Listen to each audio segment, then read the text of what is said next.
For us to team together. The Sacramento Regional Fire, just to give you a little background on what we are the fire and EMS PSAP for all of Sacramento County. So we dispatch over 170,000 calls for service incidents each year for Folsom Fire Department, Cosumnes Fire Department, Sacramento City Fire Department, and Sacramento Metro Fire District, and plus 4 volunteer agencies we dispatch for as well. We are the secondary PSAP in Sacramento County, and as you know, we pride ourselves, just like you, on being the first responders. We're really happy and very proud to be here today, humbled to be invited to speak on cybersecurity, and part of that comes from this amazing team here, led our center to achieve the McAfee Cybersecurity Leadership and Innovation Award. And that was a national award. We won it on the county level, and we were the county choice for the nation. So that was really exciting for us to achieve that award. This is the team that led to that. I'm very proud to represent them. When we went back to Washington, D.C., we spoke on a panel with the state chief information officers. And cybersecurity is a very important discussion happening right now at the federal level, at the state level, and certainly, as you know, at the local level. In fact, we found out the conversation back there was talking about a lot of federal things, a lot of state level things. In fact, in the cybersecurity budget for the Department of Homeland Security for fiscal year 2015 is going to be $1.2 billion for federal support. So we are definitely interested in cybersecurity. Comm centers are definitely interested in cybersecurity. Now, cyberspace in a comm center is not too complicated when you consider the fact that we basically get a telephone call in, we enter the information into CAD, and we dispatch out to the people in the field.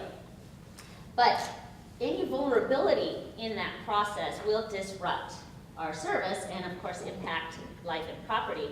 So security on that and reliability on that is very important. Original 911 technology, and as many PSAPs have today, is really just analog calls in over copper wire. CAD systems are entered, and they're on their own standalone network, probably in the back of the server room somewhere, and then a radio dispatched out over towers. So the old problems would be mostly local problems, power outages, power issues, a tower problem perhaps, phone lines down. But today everything is sitting on the internet protocol. So we hear about that a lot, IP. And phone systems now go through servers in order to coordinate all of the data they handle. CAD systems still are standalone, but they're interacting with other information systems, whether it might be PCR systems or weather information systems or traffic systems that might be outside of the physical building that we're located in. There's a lot more interaction going on in our CAD systems. And even radio that's going to the P25 interoperability will have a server managing the data on its network. So, all of these separate systems are starting to become more and more desired interactive, right? And so as they become more practical and desirable to be interactive, it does open up vulnerabilities for us. And that's why cybersecurity is so important to us, and that's why we're talking about it today. And we know that there are a lot of things keeping you up at night. We got that from your questions that you sent to us. Is Jim Lencioni here? Where's Jim? Lencioni, there he is. Thank you, Jim, for approaching the APCO Open Forum and putting this question out there. We got really great feedback from that open forum. And some of you guys also sent in questions. Where's Chuck? Did Anna see here? We got some questions from Chuck. And Jackie Pace. Is Jackie here? There she is. Thanks, Jackie, for sending in some questions. And we also have from Desi. Where's Desi? I saw him earlier. There he is. Thank you, Desi. So we got some questions back from folks. So we are going to make this sort of interactive. With those questions, that will be a starting point for us. So the gentleman will be reciting the questions and providing some answers. But we're also going to ask you for follow-up questions. Because cybersecurity is kind of complicated, and if we're not answering your questions completely, we want you to be able to ask us more questions so that we can provide that support for you. Because we want you to get a lot out of this presentation. That's our goal for today. And I think that there is candy. I see Wendy putting together some candy. So I know if you have questions, you might be able to get some prizes. So be sure Jackie and Desi get some candy, like right off the top. So we want to encourage you to be interactive. All right, so now I'd like to hand this off to our team Scott McCurdy, Matt Hoffman, and Mark Fleischman will take the presentation over from here. Okay, thanks for that, Joyce. I am taking the first set here. Yeah, look out. First set is actually on multiple networks. Two questions on that one. First question, aside from establishing two networks with separate components, multiple screens, keyboards, mice, etc., how can we get a dispatcher connection to the internet and without exposing ourselves to all sorts of security issues? First advice would be don't do it. We've seen it firsthand, and pretty much dispatchers, security, everyone just agreed this is the cause of the issue, and just financial reasons people do it anyway, just because you have to have some way to get the internet. You can't do that, of course. Like a VDI or some sort of Windows Terminal Services, something like that, that can connect you to internet connection through another system. So it's like having a box in a box. Your CAD system's running, but you're also running on another system underneath that, which you can then restrict. You can restrict it to someone can't take a screen print and put it in there, send an email to someone. Someone, as they're browsing the internet, they get a virus, it's in that internal box. So you're not going to impact basically your bread and butter, your CAD system. You're not going to impact lives. Another option would be an internet proxy, something where they can get to the internet from their actual workstation, but you restrict to sites that you know aren't going to give them viruses, internal sites, various ways that you think that would prevent viruses from entering your system. Another option that I've seen out there is to sandbox an application, such if we're trying to get to the internet. Plan is you're probably going to use a browser for that. So Internet Explorer, you run a sandbox program like Sandboxy, or there's other programs out there that do that. Basically, it runs your browser inside of another operating system, essentially. It's not the best option. I mean, you can still get information outside of that, but it controls, like, if someone ran a virus inside the browser or something, it's not leaking out into your system. You're sandboxing it. That's the whole idea, is trying to minimize risk. Another kind of tied to that, another question was, would one workstation that is connected to two networks, one open, one closed, so one secure, one open to the internet or whatever else you're trying to get to, assuming the operator doesn't do anything, is this safe? Really, I would say once you have one system that has access to both networks, I would say your secure network isn't really secure anymore. There is now a portal into your secure network from an unsecure network. Even if that computer was locked in a room somewhere where no one can get to it, it is still connected to an unsecure network. So if someone were to compromise any system on that unsecured network, they now have a link back into that one computer that has access to a secure network.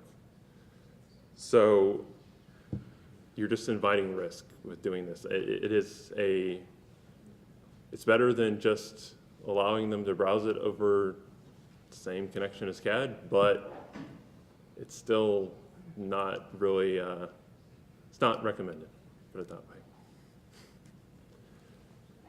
Anything to add? Yeah, just to follow up on a couple of those things. Getting back to the internet access to dispatchers, again, you want to keep your CAD network as secure and as pure as possible. So again, the first line of defense would be not to open up access to the internet. But if you do, and if there's a business need to actually do that, there are actual sites that dispatchers are useful, the government sites that they may need to get to. Then, as Matt mentioned, putting in proxy servers and having a device, a threat management device that can filter out those websites and restrict them to just the sites that you want them to go to. Because if you open up and just give them full access to everything in the internet, then of course you're inviting more risk into your infrastructure. So that would be a good way to restrict access. Again, aside from just having an admin PC is also a good idea to have next to it. I know it's costs and maybe screen real estate and real estate on the consoles within dispatch, but having an admin PC where they can do their email, they can do their internet browsing or anything else. That's an environment that's not in CAD, that's maybe on your city network or county network, allowing them access to get their day-to-day job. So that would be the second best option in lieu of giving access to the internet to the dispatchers. And then to follow up on the two network connections into a PC, one advantage I have is being able to travel across the country and work with a lot of different agencies and vendors too. And that is a common practice. It's kind of a way around sieges. You've got a CAD network, but you also have a link, because they do have to speak to things, not necessarily out to the internet, but they do have to speak to things that's on your network outside, like a city RMS systems or other interfaces. So it does happen, but you just have to realize that you do invite more risk, because it's just another portal into your application. So just a question out to the field: does anybody allow internet access to their dispatchers now? They do it Fremont. Do you know how they restrict that, or Dan? There's something that CDIT has attached to it, like certain sites they'll block. Mm-hmm. We've been using internet for, I don't know, 8 years, a long time. Mm-hmm. But you restrict most of the sites that they, like They don't Facebook and that. They know they even allow Facebook, because No. there's a lot of investigation stuff that kind of happens. People, threatening suicide, things like that on Facebook. But there's something that triggers the restriction, but they don't say, like, you're only allowed to see these, like, 10 sites. Okay. So they have something set to trigger. Sometimes you get them blocked. Right. And then if it's really something we need, we just tell them and they unblock them. Okay. So it's a good policy. We've got a good policy working relationship with IT. So Yeah. yeah.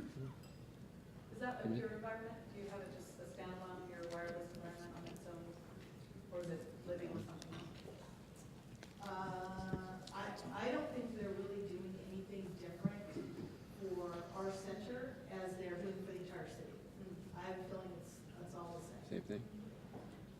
Okay. Okay, so we have another question here. I'm sure everybody here wants to know. Is the 911 network susceptible to being hacked? So the short answer to that is any network can be hacked. It just depends on how much security you've employed on that network. Some of the things that we've done at our center is employed a unified threat management.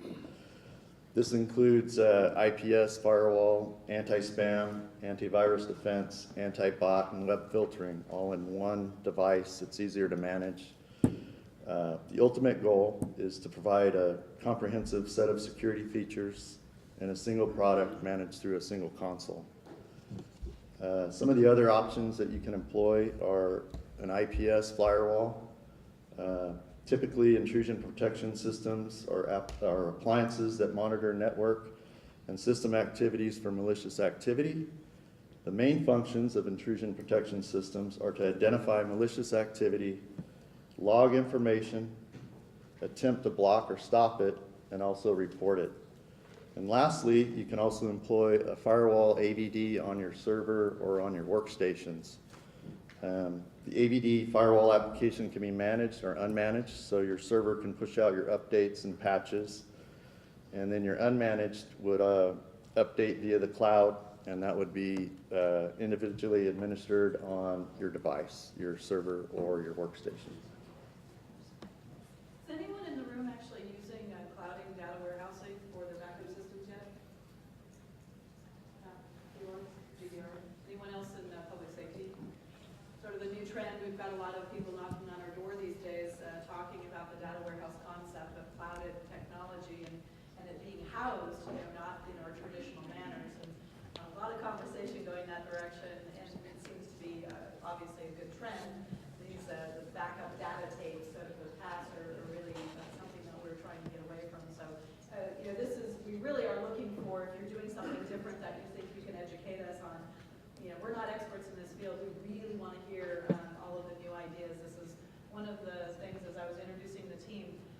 do a mix. So a lot of our staff has a public safety background, but I purposely hire people who do not for a reason. Any idea why? New ideas. New ideas, unbiased, fresh, different way of looking at technology.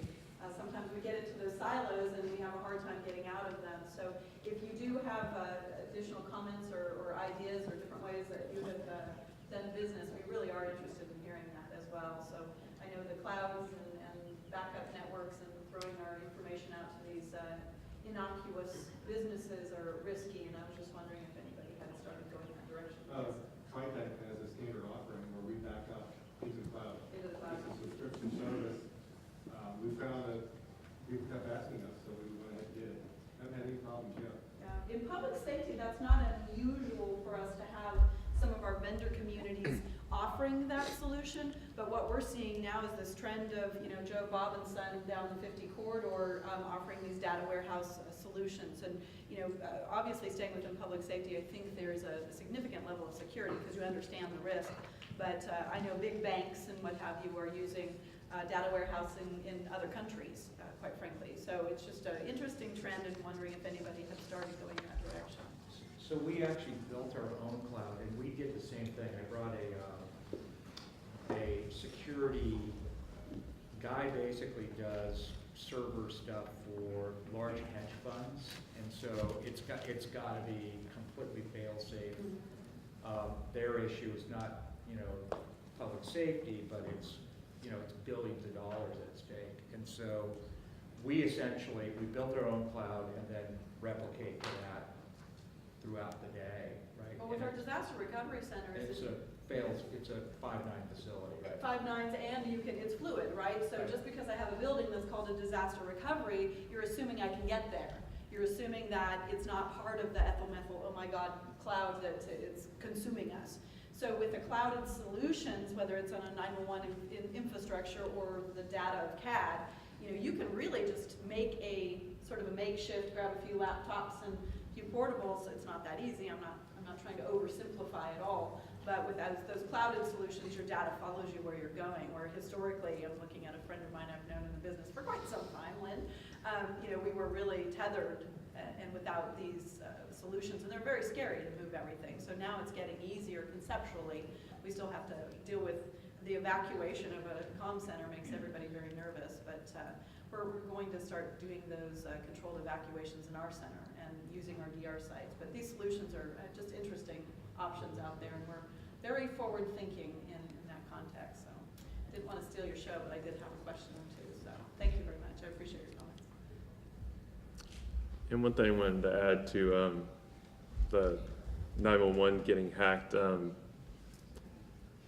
there's networks out there that aren't even connected to the internet, and they're still susceptible to being hacked. I mean, as long as there's people involved, all you need is one person to bring in a USB key, and that's exactly what happened in Iran with their reactor.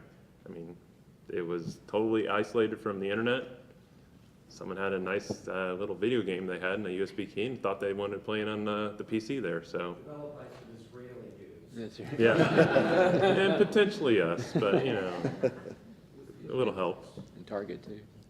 Yeah, and Target, that was another one where it's. Backdoor Yeah, it wasn't Target, it was their HVAC that, monitoring. yeah. So just because your network isn't susceptible to being hacked, even if 1 million people have signed off on your network's not susceptible, externally, if there's people involved. Matt, you're not making me feel any better.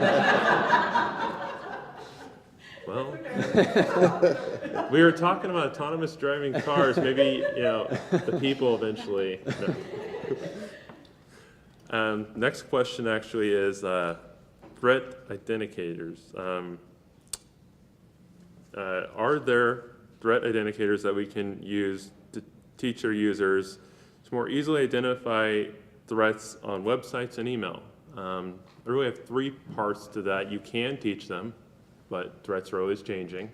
So unless you want to give like a daily or weekly threat update to all your users, probably not as valuable, and mistakes happen also. Another way would be there's software and hardware involved where you could basically have a pop-up that says this site has been identified as a potential risk. And you can also mark email that comes in spam or threat or something like that if it's going through some other piece of hardware first before it comes to the user. So you can give them hints to let them know this is an issue. And better yet, what we do is simply block it. If it's on the on our firewall vendors list as being basically a undesirable site, something that they shouldn't be going to, it is just blocked, and the firewall says this has been blocked. As far as email that has viruses attached to it, it is scanned, and they just don't ever receive it. So if I often get, was my email blocked, then I can simply go back and say, yes, it was, and here it is. But that is, our recommendation is just simply block it. Is that an off-the-shelf product that you're using to do that?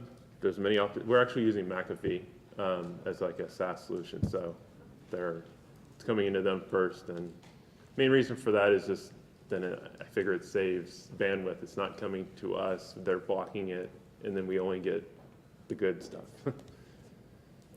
Mark, You have to be careful if you're off the shelf. She had asked if that's an off-the-shelf product. One of the things that we're migrating into new CAD systems, working in one of my other organizations, we had loaded a viral, antiviral software on our PCs, on our CAD PCs, and we were having significant issues. And lo and behold, we went back and looked at the fine print of that CAD provider, and guess what it said? You can use all of these antivirus software systems with the exception of X, Y, and Z. Guess what was on our CAD system? Yeah, and it's funny, you wouldn't think to even look to see that a CAD provider would not recommend or not support, and I believe it was trend, so we had to quickly go in, and it mitigated a significant number of problems. So they were thinking it was firewall related, obviously, but it turned out to be a simple application that the CAD provider didn't support. I think it was trend at the time. So just little tiny things that you don't think about that you may not see coming, and it may not be a firewall issue, it could be something else, software, complications. And just to add on a little bit to that, I've worked in the healthcare industry too, and they put IPS on all their workstations, even our admin ones. It's really a pain because it scans absolutely everything that comes in your machine, and you really can't do anything. You're locked down. And first thing a CAD vendor is going to do, right, is going to say, you've got all these things running on your machine. You might be calling in for slowness problems. You got to turn these things off so we can debug it. So intrusion protection is good, but it can also be a double-edged sword of what you scan and how much traffic, because it does create a lot of log files and a lot of activity on the network adapter on the workstation.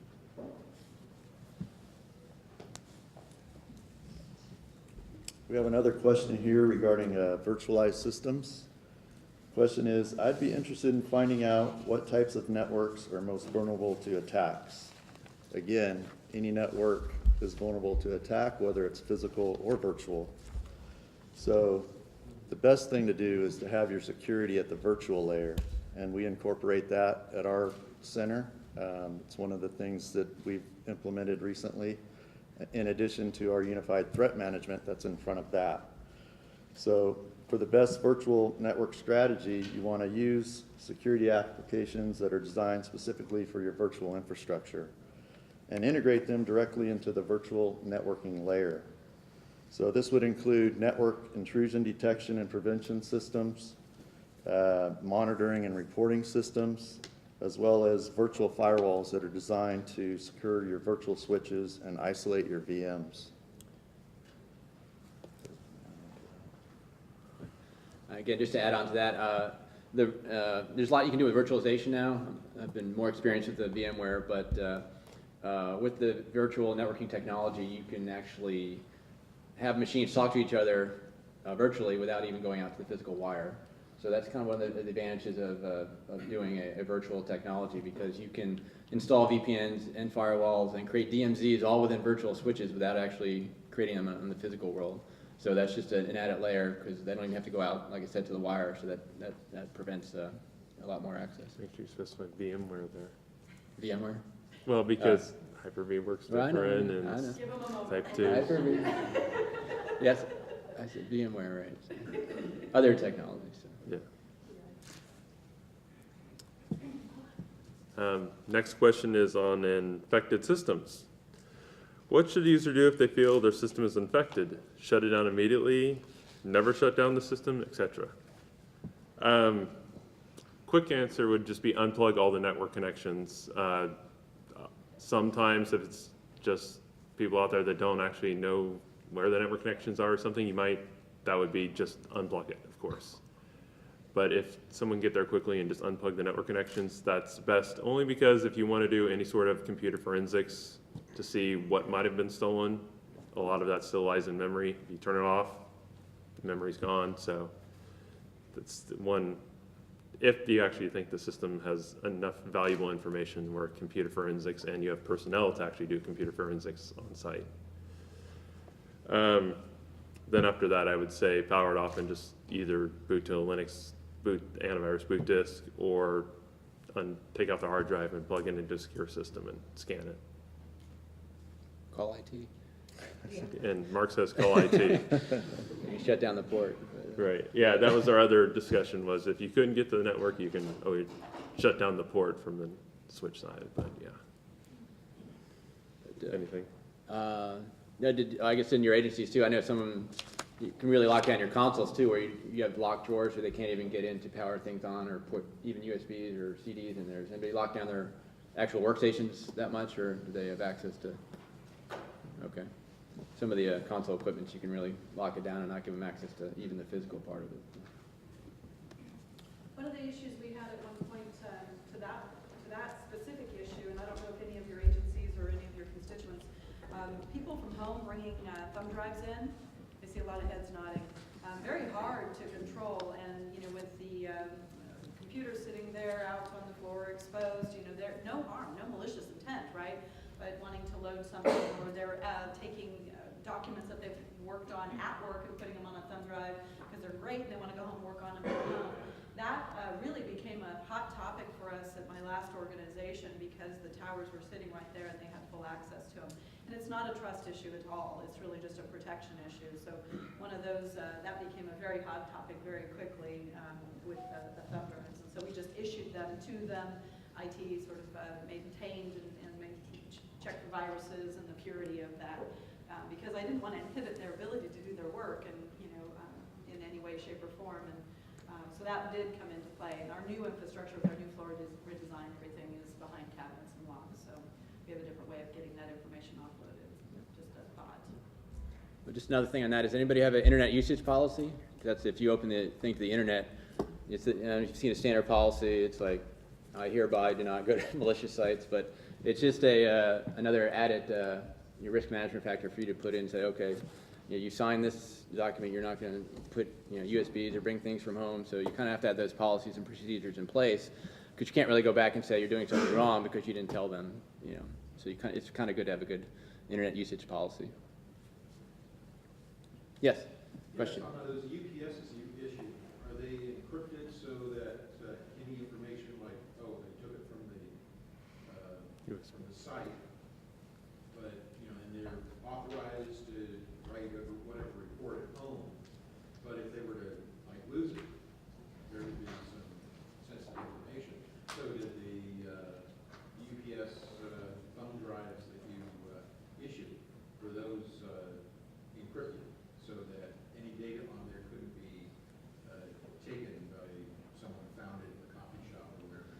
I'm going to answer that one because none of those gentlemen were with me when we did that at my last agency. And the answer was no. They were the IT team. It was a interim fix to make sure that we could allow them to use something to continue their work. But when I left, that was something that IT team was working on.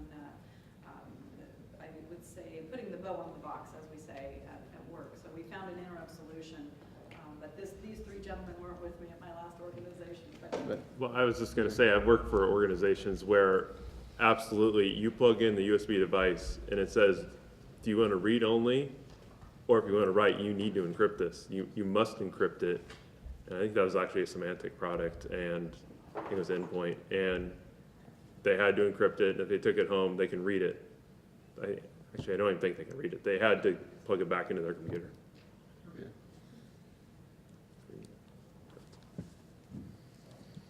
I got a question on that.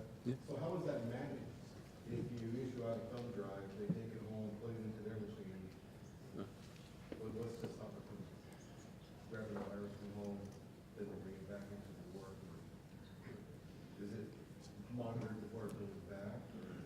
Well, most of them will, as soon as you put it in, we'll do a virus scan as soon as you put it in, when you set it up. Ideally, again, your policy though, I've worked in PCI and DoD environments and even some of the public safety where you're not even allowing the USB port to be even active. So it'd be on the work PC versus their dispatch PC.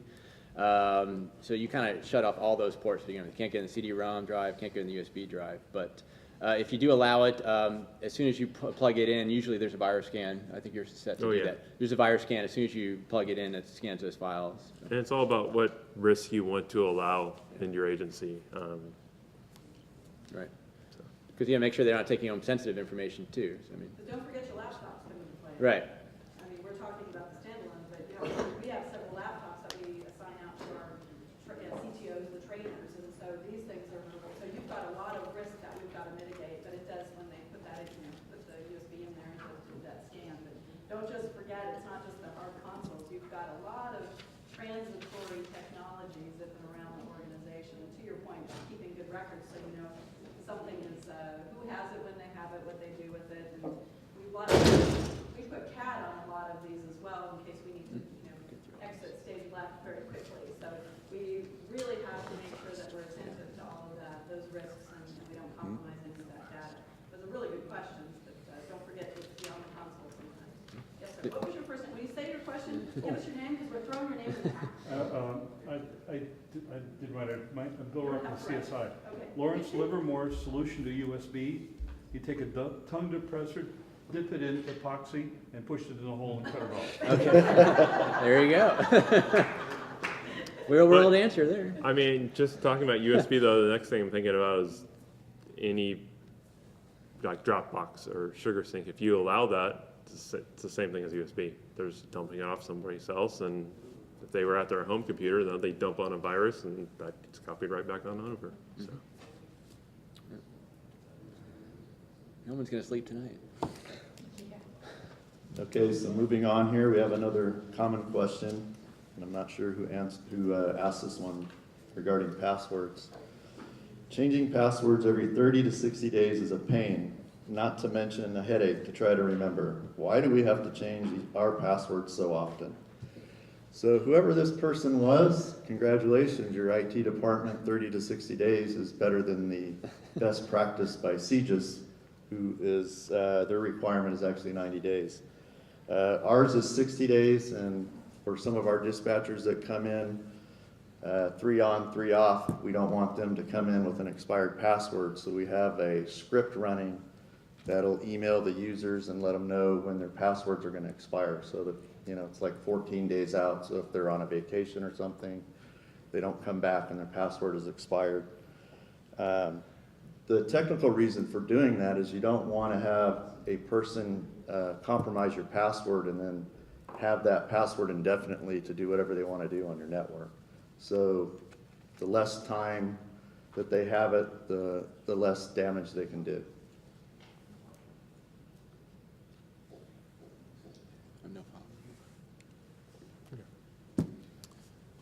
The next question we received was vulnerability over VoIP. Actual question was, I've heard a lot about the vulnerability of a VoIP system. What are the vulnerabilities? How can they be hardened? It's actually a great question for me because I never did a 911 VoIP system, and we're actually putting that one in now. When I thought of VoIP, I thought of my home system, how I just plugged it in and got connected to the internet, and calls now go through the internet. Find out that our current, what we're actually purchasing, and what I think most 911 agencies or PSAPs would be purchasing would be a VoIP system that just connects to an ATT trunk. So instead of, that basically changes a lot of the risk that you have involved. If you're just connected to a trunk, it's basically the whole VoIP system is just so you can port out the calls. You can send them to wherever you want to send them to within your local network or through your WAN. Your risks are limited to only your internal network. If you have, too much access to your VoIP system, as far as admin access, too many people can make changes, or if you just have faulty network equipment or faulty setup on your network equipment. If it was actually over the network, over the internet, I mean, then it would be encryption, and then you have denial of service potential as far as people can use a botnet and basically shut down your whole phone system if they wanted to. But in the first phone system I mentioned, where it's actually coming over an AT&T trunk, that's circuit switch, that's not going to impact you. So hardening, basically network redundancy, separate networks from your core network that's handling all your internet traffic, limiting access to the actual VoIP admin console, so not anyone can come in there and do whatever they want and totally screw it up. And just if it is going over the internet, then it would be using standard encryption policy practices and maybe a denial of service appliance or denial of service subscription to another company. And that is it. Just a couple thoughts on that. Is anybody using VoIP? Phone? Yeah. On for internal and 911 or just? It might be for both, but Okay. definitely for 911. Okay. Yeah, 911 is going to be pretty locked down network, and there's different use a lot of VLAN tagging, especially to segregate or segment your networks, and that is heavily prevalent on the 911 side. I've worked as well in VoIP options that have them at your desk, and I don't know if you've seen the back of Cisco phones, there's ports that also you can plug in not your laptop or other devices in there to use as a network jack as well. So that's an entry, but it is a separate VLAN from your data. Your data and voice are separate. So it is a pretty hardened network internally, but like Matt said, when you start getting into like the Skypes, you're getting out to voice over IP over the internet, that's when you open up more opportunity for threats. So this is the last question we had that was submitted via the website. And the question is, I have about 30 different systems that I need to log into. Each one of them has different rules for passwords. So I often can't use the same one for more than one or two. So I have to keep a list of my passwords on my computer or phone. Isn't that self-defeating? Yes, it is.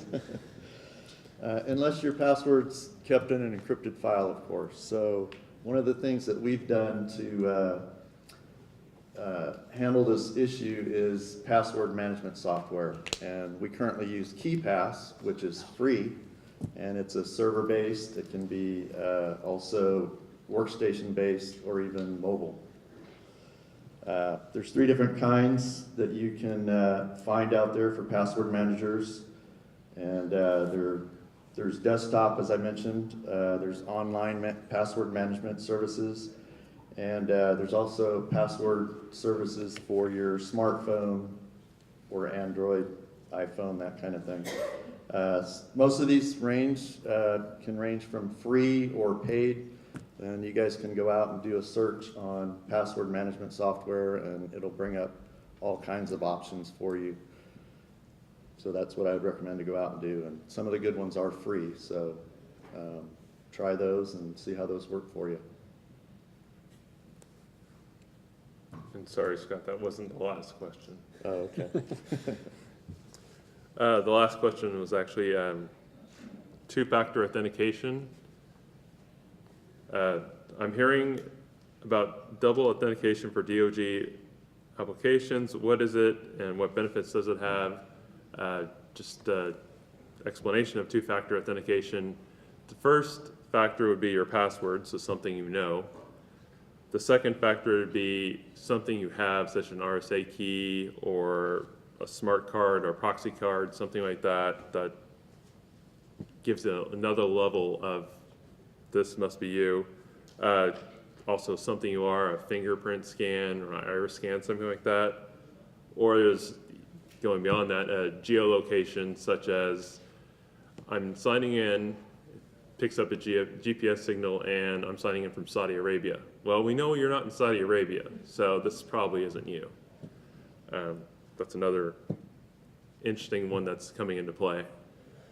The benefit, of course, to two-factor authentication is it increases the likelihood of that is actually the person that is logging into the system.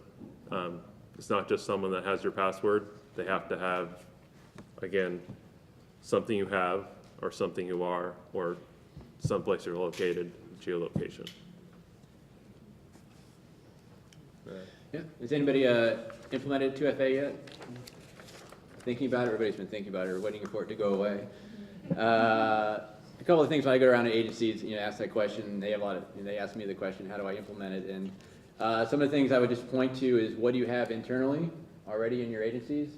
Do you have a card swipe system already in place? Do you have, a key fobs system? Do you have proximity cards? And then find a way to implement that into the infrastructure for your mobiles, so that you've already got the equipment in the back end. It's just a matter of putting a reader or something on the front end. So try and utilize what you already have, if possible. If it's old, then you can go out for newer technology. But any of the NetMotion radio IPs, they have a feature as well for 2FA. To be able to, that's encrypted, and the one-time passwords, proximity cards are kind of popular now, where the officer just walks up and it activates automatically because he has the proximity card on his person. So those are, but yeah, I haven't seen anybody do a full implementation of it yet. And the back end is usually your Active Directory account that you log into, or a domain account that does your authentication. But just interested to see out in the field if a lot of that's gotten out in place. The last one is actually, we said anonymous, but it's actually a question for me, just because I wanted to make sure the information was out there. Yeah. Because some of you don't sleep because of these security issues. I don't sleep because I like to think of other security issues and just dream of ways of fixing them. So, different way of looking weird. at things. Yeah. They say I'm sick in the head, so whatever. Best practice for security, WPA2 encryption, a guest and admin network, one admin having access to the internal, guest only having access to internet. But the one thing I've seen semi-recently in the last few months is if you have an access point or wireless router that has WPA2 encryption, which it's pretty hard to decrypt. I think I wouldn't say impossible, I'm sure the NSA can do it. But if you have WPS enabled, which is basically a button you can press that says, hey, here's a code.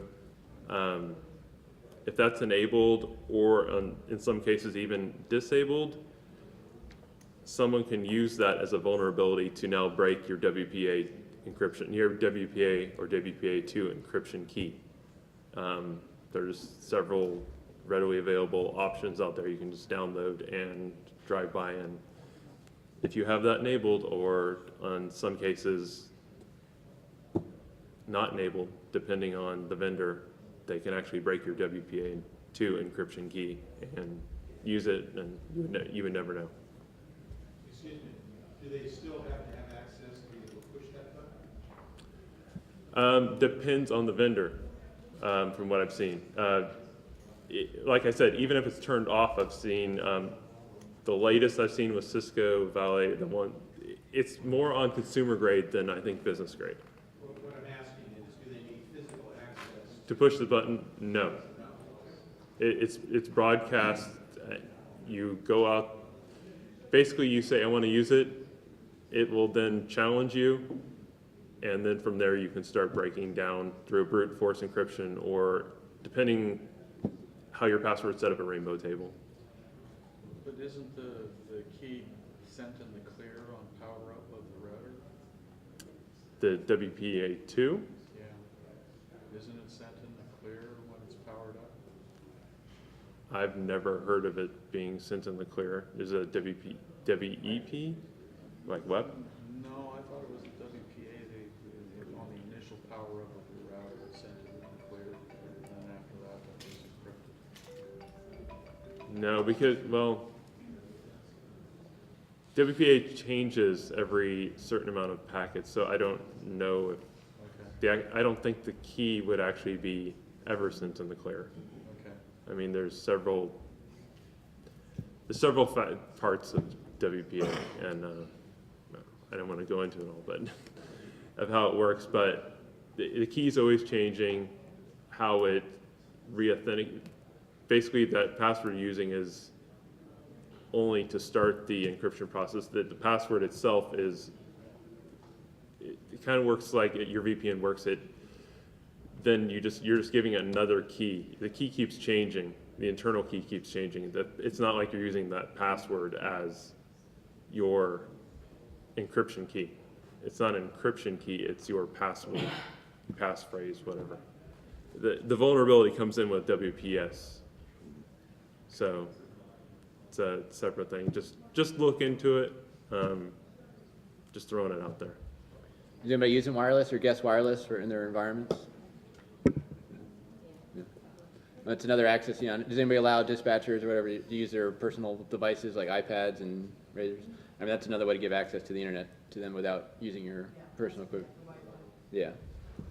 But you want to obviously knock that down, like Matt said. That's a winner right there. Yeah. We hear a lot about cybersecurity and how it affects the commercial and in government markets. What are some of the threats that can cause major issues in a PSAP? How would a PSAP prevent the attacks? Talk about proactive prevention. Well, cybersecurity, I would say anything that's connected to the internet denial of service attack would be a big one for me. I mean, that's what I'm looking at. Yeah, most of the attacks I've seen have been denial of service, where it just creates momentum. It just creates and floods your network with packets. Some of the switches now are intelligent these days. You can configure that to look for those conditions, and it'll actually shut all the ports down, which is good and bad.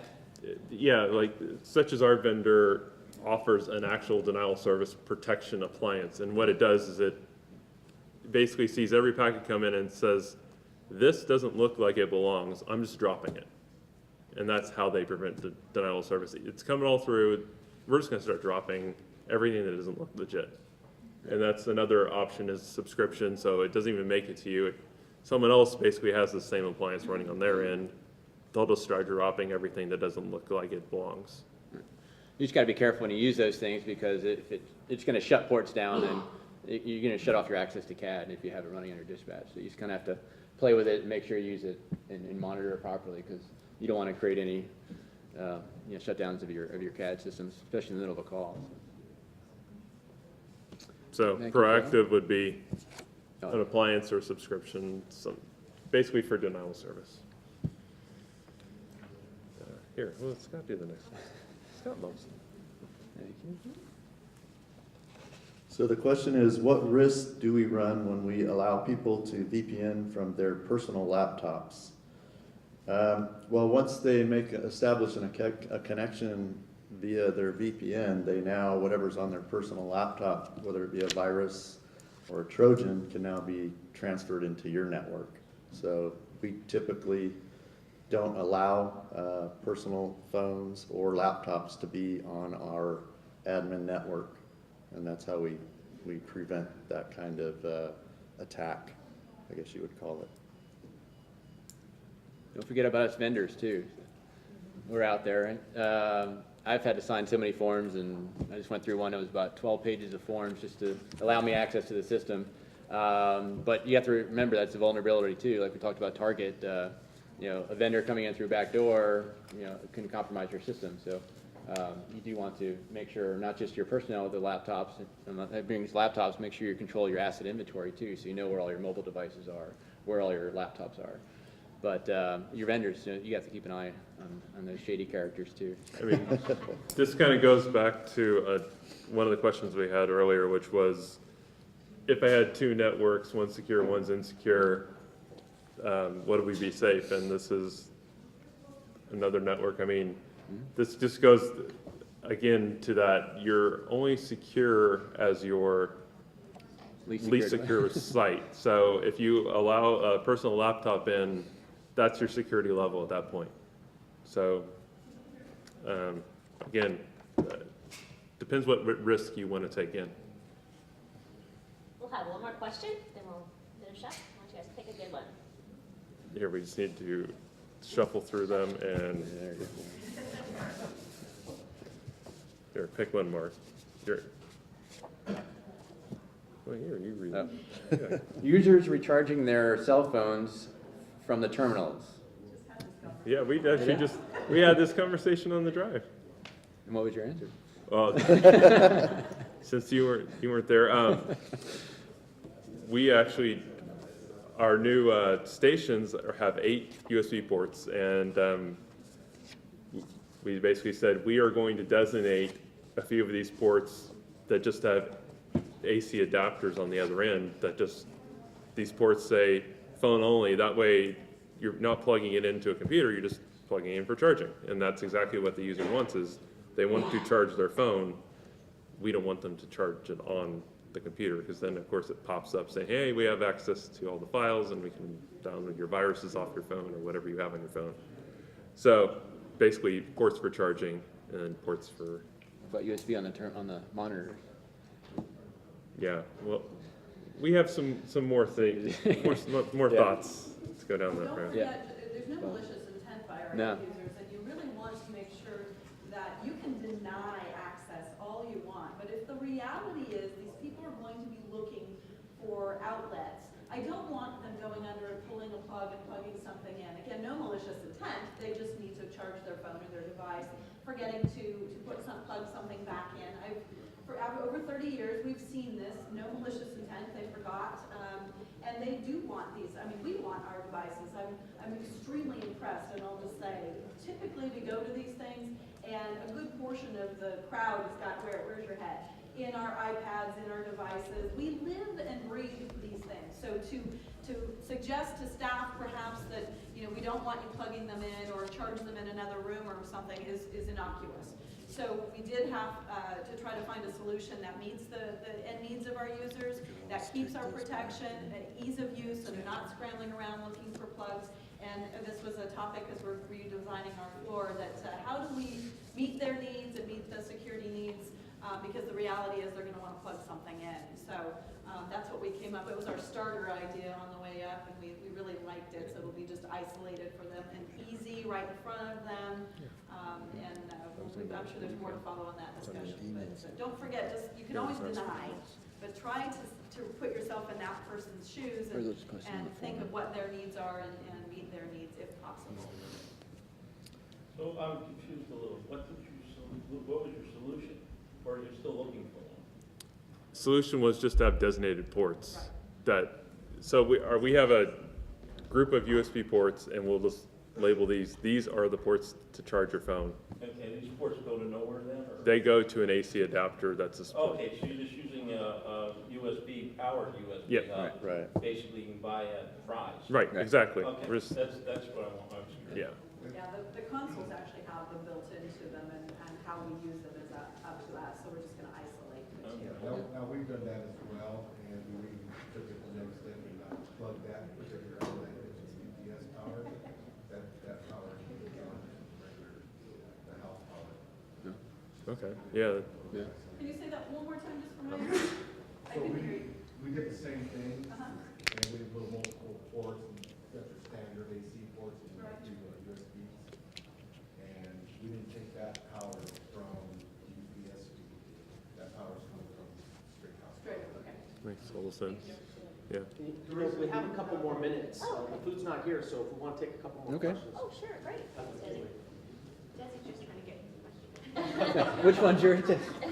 I was gonna say that, Say you want more chocolate? any of the You have somebody over there questions, chocolate, I know, I saw a question coming. any of the questions that we're not able to get to, we'll have you guys come up here and put your email address on your question, and we'll get back to you on those. Did you have a question? Yeah, do you have a SOP in place if you do get something into your system? Trojan and the dispatcher knows it. I'm sure if it goes to Matt or Scott, they know what to do, but what if it goes to a dispatcher? Do they know what to do? Yeah, we're actually pretty, I'm very blessed because these folks, our IT team, the advantage of owning your IT team is that they are huge support for dispatch, and they've established these relationships. They have excellent communication. So dispatch has a relationship with them where they'll go to them immediately, won't say yes or no. They'll take a snapshot of it, they won't move forward, they'll call the team. And if the team isn't there, our help desk system is so robust and our team pays such close attention. Even at 2 in the morning, we may get a help desk ticket on it and alert our team. And even though we have 2 people on call all the time, that SME that's related to that ticket will jump on at 2 or 3 in the morning and work through the issue. And I'll go beyond the policy. I'll go ahead and let Matt finish. Well, I was just going to say, and the dispatchers don't have a problem calling at 2 in the morning saying, got a virus on my computer. What should I do about it? I don't know how it got there. So yeah, that's I think an education and awareness. So it's really not, it's awareness that it will tell them, and then they just basically reach back out to us and for expertise. What do I do? Usually it's turn it off, move to another station if you Luckily can. they don't do this. Okay. Just press go and hope. But yeah, that was education, communication, education. Oh, wow. This is a Chuck question. Yeah. We were just talking about this. Oh, he's outside. Of course he is. We can grab him. Go ahead. No, Actually, there's there's a lot of those. we discussed this. Anyway, do you fully isolate the P25 radio network from other data networks? And or how do you detect and isolate over-the-air attacks? And we actually had some discussion about this. So the P25, how was it our goal? We need to check.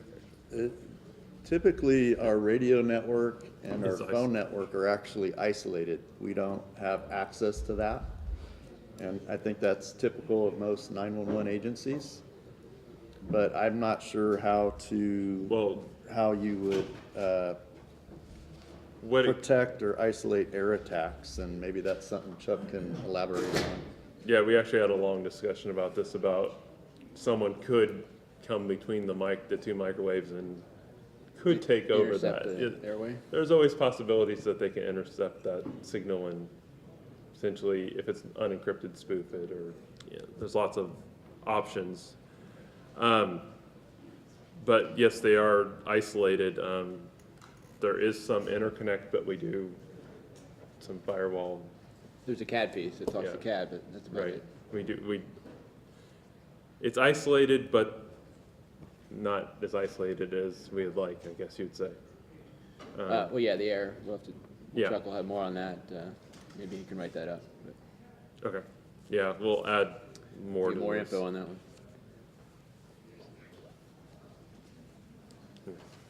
Next one, or you want How to? we doing? Maybe one more question? I know these folks are seeing the food behind Yeah, me. one more. One question. Huh? These are long. What types of threats are most prevalent in regards to the dispatch center? Are they specific or generic? Trojans, denial of service, service interruption, data corruption, data extraction, breach, keystroke logging. This comes from Adam. Touch base on some of these a little bit. They're all valid and susceptible threats. I said most of the ones I've seen out in the field have been the denial of service attacks, where it can just shut down and basically cripple your network. Let's see. You also have to worry about data corruption, because now with CGIS data, you have to encrypt your data. So you have to, you don't want a data corruption virus causing your encryption to be corrupt, because then you can't go back and decrypt it properly. So those are all valid and We're talking about prevalent. Yeah. I I would mean- say the denial of service and the Trojans are probably the most prevalent, because they come in basically over the internet and Service interruption, and that would only be, I would say, every piece of it. The only reason I look at service interruption is because being on the network side and, well, system side, every side, service interruption plays a part just because everything has a security hole and everything needs an update. And although we try to avoid service interruption as much as possible, and we voice out there could be an interruption, but with any sort of update, it's got to be tested and I mean, that's like almost an internal threat. I mean, we have to do our updates, but it does also cause some issues here and there. And well, I think on keystroke logging, that's actually part of, I worked in, well, it's part of actually CAD vendors. They keystroke log everything that you do in the CAD system, so they're already doing it. I've worked in a PCI environment, which is credit card information, and they actually have programs out there called Tripwire and things that actually log everything that's actually physically typed into the computer. It logs all that and sends and says that alerts, you know, this file was changed and modified. You know, it's one of the files that you suggest or not. So, but that's also a keystroke logging. So there's also keystroke logging for good and then the keystroke logging for bad, but they kind of use the same technologies. Okay. Well, I want to thank you all for your great questions, and let's thank the panel for their great answers.